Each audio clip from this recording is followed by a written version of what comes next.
Hey y'all, welcome to Camp House Cooking. Let's make red beans and rice.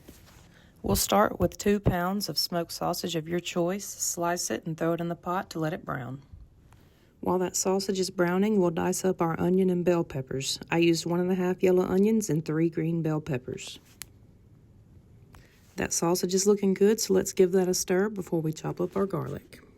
Finely chop that fresh garlic or use garlic in a jar. Now let's cut up our salt pork. This is a 12-ounce pack. Throw it in the pot with the sausage, stir it in, and let it cook. After about 5 minutes, our salt pork is starting to cook with the sausage and that fat's rendering down. It's time to add our onions and bell peppers. I know it looks like a lot of veggies, but they'll cook down. You'll see at the end of the video.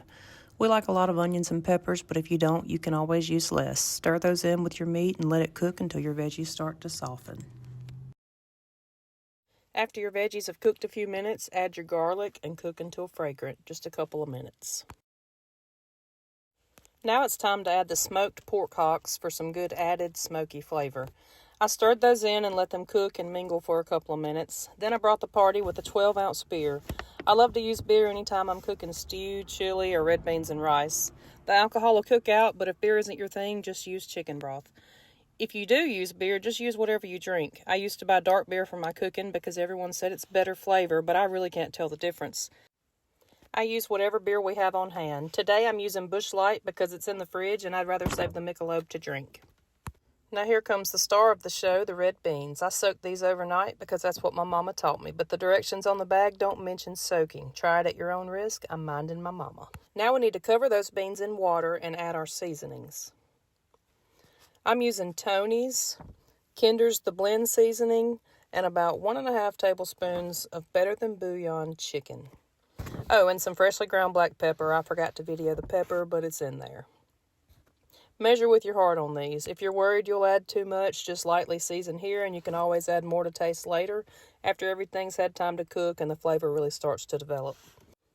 Now we'll bring this to a rolling boil for about 10 minutes, and then we'll turn the heat to medium-low, cover, and let it simmer for about 1.5 to 2 hours with the lid on. Here we are about an hour into our simmer, and I'm ready to start smashing some beans to thicken it up. Just take your spoon and smash beans on the side or the bottom of the pot. Make sure you stir it well after smashing. And for the last 30 minutes, I keep an eye on it and smash more beans until I get the consistency that I like. After a few minutes of smashing and stirring, you can see the color and consistency has started to change. And now I'm ready to pull those ham hocks out. There's not much meat on these, but I pulled the meat out and threw that back in the pot. Look at that color and creaminess we've got going on. And at this point, I decided to add some green onions and smash up some more beans. I let it cook for about 20 to 30 minutes after this step. I'm just looking for that creamy texture, and it's not quite thick enough for me yet. All right, y'all, looks like it's time to eat. Let's make a plate. When you smash those beans and let them cook, they really soak up all those good juices and make the creamiest, best red beans and rice that you've ever put in your mouth. We like jasmine rice with ours, but any rice will do. It's 20 degrees in Mississippi today, y'all, so we needed this comfort meal to warm our bones. How do you cook your red beans and rice? Let me know in the comments. Thanks for watching. Let's eat.